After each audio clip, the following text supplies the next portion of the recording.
मजलिस के आने से बीजेपी को फायदा होता है, तो मैं उन लोगों से भी कहता हूं और हमारे मीडिया के दोस्तों मुझे देखते कि बस यही सवाल करते हैं कि आपके आने से बीजेपी को फायदा होगा। ऐसा लगता है कि जब दामाद अपने ससुराल के घर में जाता है तो पूरा ससुराल देख के दामाद को कुछ होता है कि चलो दामाद आ गया। अजीब बात है कि हमारे आने से, मजलिस के आने से बीजेपी को फायदा पहुंचता है। आप बताइए कि गुजरात में हमारे पटेल भाइयों की आबादी कितनी है? 12% है ना सागर भाई? 12%, 12 है।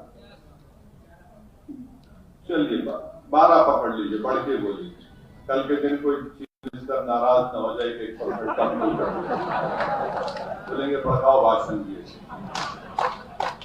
मुसलमान 10% है, मुसलमान 10%, 13%, मुसलमान कितना है? 11% पकड़ लीजिए। अब फिरका परस्त अगर मैं हूं या सागर भाई है या आप तमाम लोग हैं, तो गुजरात की विधानसभा में कितने हमारे पटेल भाई एमएलए बनते हैं? 44 है, 44 तो ठीक है, 44 से पकड़ लीजिए, तो वो कितना होता है? 24%। मुसलमान जो है 11% है और जीतता खाली 3 ही है। अब इसका जिम्मेदार मैं हूं, दामाद जिम्मेदार है। कौन जिम्मेदार है इसका? मैं हमारे पटेल भाइयों को सलाम करता हूं और उन्होंने जो एकता दिखाई, जो मुत्तहिद होकर उन्होंने अपना सिक्का जमा लिया बिहार में या गुजरात में, और उनका मुख्यमंत्री भी बना लिया। और जब मजलिस आकर यही बात करती है तो हमसे वो मीडिया के जरिए सवाल करते हैं, अरे 3 है, आप उनको 3 को भी हराने आ गए। हम 3 को हराने नहीं आए, हम इंशाअल्लाह ताला 16 से ज्यादा कामयाब कराने यहां पर आए इंशाअल्लाह। ये तीन जो जीत कर भी आए, ये बेचारे कुछ बोलते ही नहीं, बोलते ही नहीं है, खाली बस अखबार में एक बयान दे देते हैं कि अब आए हैं दरियापुर में और वो बी टीम है, सी टीम है। अरे भाई, बी टीम अगर हम है, चलिए मान लेते हैं थोड़ी देर के लिए आपकी बात को, झूठे इल्जाम। ये बोलो कि तुम्हारा लीडर जो माशाल्लाह से 50 साल का हो चुका है और अभी तक आजाद है, हम फंसे हुए हैं, आप तमाम कैसे हार गए अमेठी से? मैं तो नहीं हारा अमेठी से, कैसे हार गए वो? कौन जिम्मेदार है उसका? राहुल गांधी की बात कर रहा हूं। आप लोग अच्छा है भूल गए कांग्रेस पार्टी को, मुबारकबाद देता हूं, आप अपना याद दिला रहा। तो हम हमारी वजह से क्यों हार गए? क्या वो तो हर जगह बस मजलिस नहीं लड़ना। उत्तर प्रदेश जाते तो समाजवादी वहां पर बीएसपी शुरुआती नहीं है, जिताने आए हैं, वो फुलान की टीम है।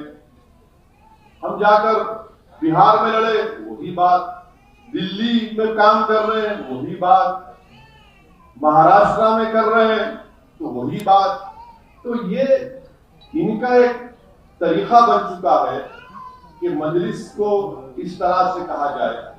हकीकत ये है कि इनके पास ताकत नहीं है, इनके पास वो सियासी शऊर नहीं है, इनके पास वो इंटेलेक्चुअल ऑनेस्टी बोलते हैं ना, वो भी नहीं है कि कैसे फिरका परस्त ताकतों से मुकाबला किया जाए।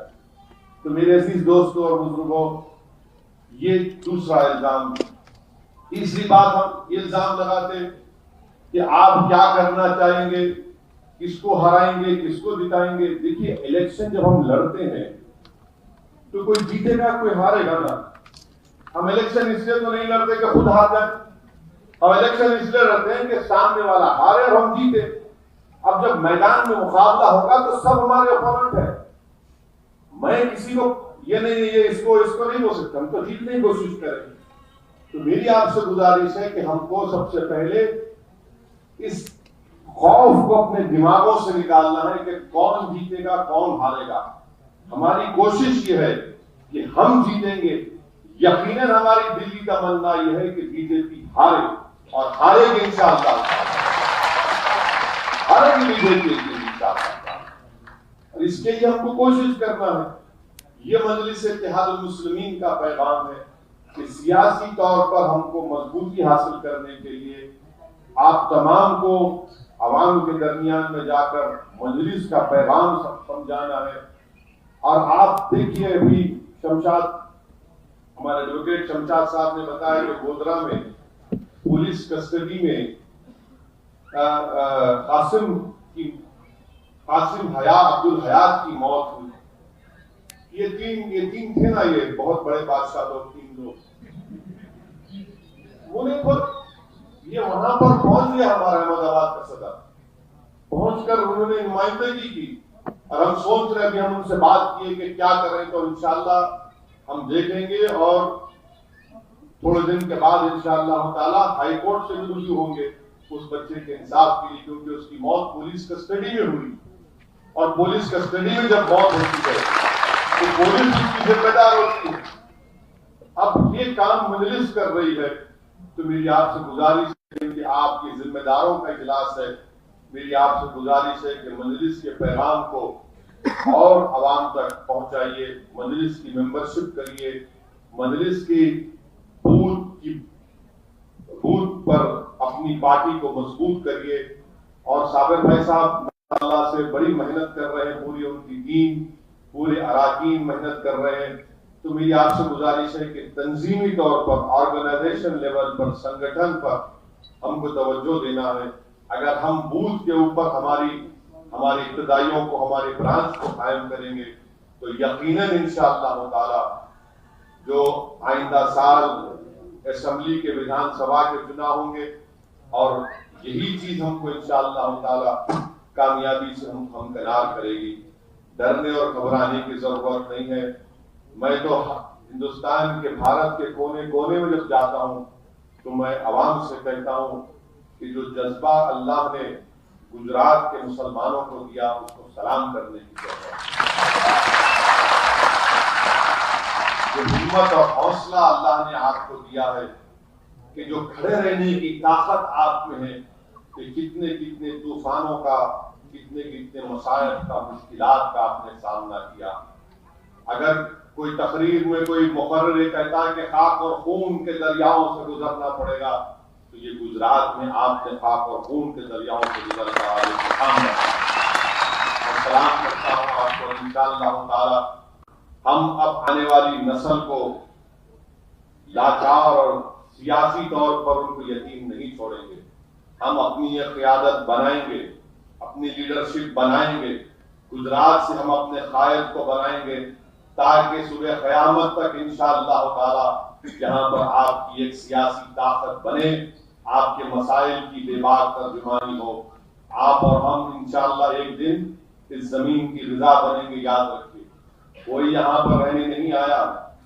बड़े बड़े सूरमा आए, बड़े बड़े लोग आज जो इक़्तिदार की सल्तनत पर बैठकर अपने आप को वक्त का बादशाह या सुल्तान समझते हैं, याद रखो तुमको भी जाना है, हमको भी जाना है, मगर हम इंशाअल्लाह ताला काम करके जाएंगे।